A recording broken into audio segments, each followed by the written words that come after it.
বরগুনার আমতলীতে সেতু ভেঙে মাইক্রোবাস খালে পড়ে অন্তত 9 জন নিহত হয়েছেন। নিহতদের মধ্যে 7 জন নারী ও 2টি শিশু রয়েছে। এ বিষয়ে আরও জানাতে এবার বরগুনা থেকে যোগ দিচ্ছেন সহকর্মী আরিফ হোসেন। আরিফ, শুরুতে একটু উদ্ধার তৎপরতার বিষয়ে জানতে চাই যে 2 জন এখনো নিখোঁজ রয়েছেন, তাদেরকে খুঁজে পাওয়া গেছে কিনা, আর যে 9 জন নিহত হয়েছেন তাদের পরিচয় শনাক্ত করা গেছে কি?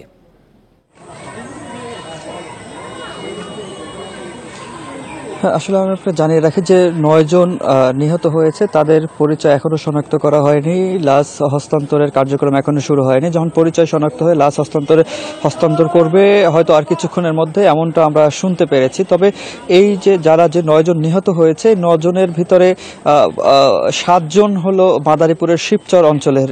এরা হলো কনের নানা বাড়ির আত্মীয়। আসলে কনের বরের বাড়িতে মূলত বিয়ের দাওয়াত খেতে আসলে রওনা করেছিল। তখন আসলে এই যে চাওড়া খালের উপরে যে ব্রিজটি ভেঙে আসলে নদীতে পড়ে যায় এবং একটি মাইক্রোবাসের মধ্যে ওনারা 17 জন ছিল, তার ভিতরে আসলে 9 জনই আসলে মারা গেছে এবং বাকি যে 2 জন নিখোঁজ ছিল, 2 জনের একজনের তথ্য পাওয়া গেছে কিন্তু এখনো একজন নিখোঁজ আছে। তবে ধারণা করা হচ্ছে যে 2 জন নিখোঁজ, একজনের যে নিখোঁজের কথা বলা হচ্ছে তাকেও হয়তো পাওয়া যাবে। তবে উদ্ধার অভিযান, ফায়ার সার্ভিসের উদ্ধার অভিযান আপাতত বন্ধ করা হয়েছে এই পর্যন্ত। তবে স্থানীয়দের যে ক্ষোভ, যে ব্রিজগুলো মাত্র 17 থেকে 18 বছরের মধ্যে ব্রিজগুলো ঝুঁকিপূর্ণ হয়ে গেছে এবং সেই ঝুঁকিপূর্ণ ব্রিজের কারণেই যে ঘটাহতের ঘটনা ঘটা হয়েছে, 9 জন মানুষের জীবন চলে গিয়েছে আসলে।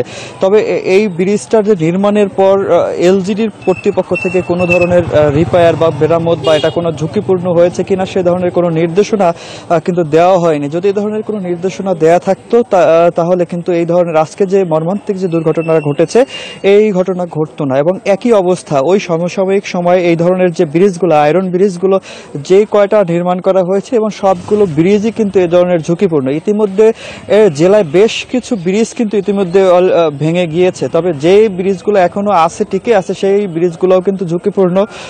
খুব দ্রুতই স্থানীয়দের প্রত্যাশা, খুব দ্রুত যাতে এই ব্রিজগুলোকে যে ঝুঁকিপূর্ণ ঘোষণা করে এবং এগুলো চলাচলের জন্য বন্ধ ঘোষণা করার জন্য স্থানীয়দের দাবি করছে। বরগুনাতে সেতু ভেঙে বরযাত্রী নিহত হওয়ার বিষয়ে জানাচ্ছিলেন সহকর্মী আরিফ হোসেন।